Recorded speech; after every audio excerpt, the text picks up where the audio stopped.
Today we look at more evidence which helps to explain why home prices will fall further.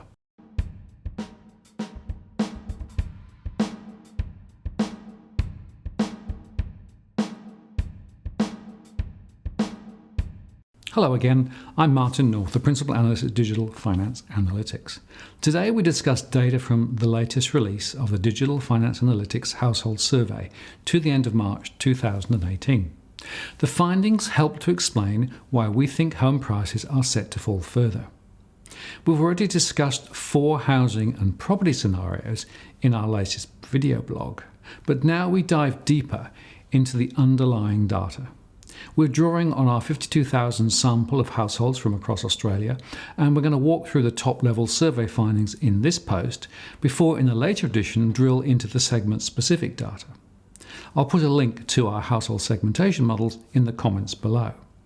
This analysis also feeds into our Property Imperative Report, which we publish twice each year as a summary of our research and analysis. And the last edition, Volume 9 from 2017, is still available on request, and again, I'll put a link below. And so to the data. The first chart, which looks across our property segments, shows that both portfolio property investors, those who hold multiple properties, and solo investors who hold 1 or perhaps 2, intentions to transact are tanking, down 8% since December 2017. As we'll see later, this is because credit is less available, capital growth has stalled, and in fact only the tax breaks remain as an incentive. This decline started in 2015 but is accelerating. And remember that 35% of mortgages are for investment purposes, so as this demand dissipates, the floor on prices starts to shatter.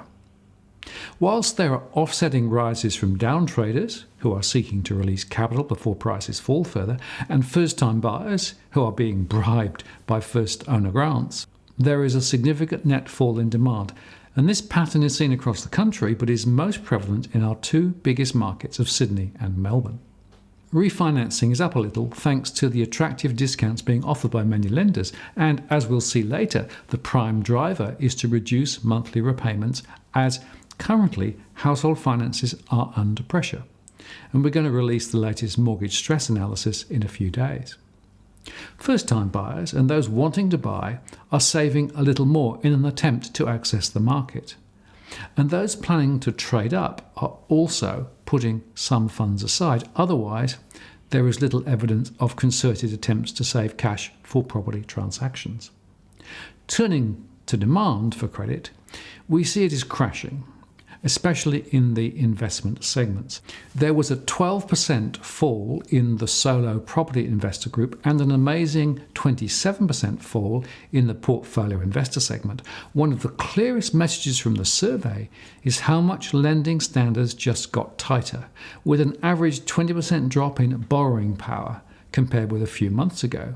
And as a result, many first-time buyers and investors simply cannot get credit, because they cannot meet the tighter requirements. The outfall from the Royal Commission will simply exacerbate the situation. And there is a strong link between home prices and credit supply, so this will put further downward pressure on property values. Refinancing households are tending not now to seek to release additional capital from their properties as part of a refinancing deal. We also note a rise in those being forced to refinance from interest-only loans to principal and interest loans. And our latest modelling is still tracking an estimated $100 billion problem, and it could be a lot bigger than that. We find that ever fewer households are expecting home prices to rise. This registers across the board, but the trajectory down is strongest among investors. No segment is more bullish on prices compared with last year. This falling trend is strongest in Sydney, but Melbourne appears to be following about 6 months later. Households in Perth and Hobart are more bullish, but only slightly, and this was not enough to prevent the general decline. Remember, WA has seen prices slide in recent years. Households' use of mortgage brokers appears pretty consistent, even if the volume of transactions is falling. And those seeking to refinance are most likely to approach a broker, followed by first-time buyers. Next time, we'll look in more detail at the underlying drivers by individual segments. But we can conclude that current home prices appear to have no visible means of support, so we think they're going to fall further. If you found this useful, please do like the post and add a comment or a question. I read them all. And if you've already subscribed, thank you. I'm really grateful for your support. And if you have yet to subscribe, please do so now to receive future alerts. I'm Martin North, Principal at Digital Finance Analytics. Many thanks for taking the time to watch.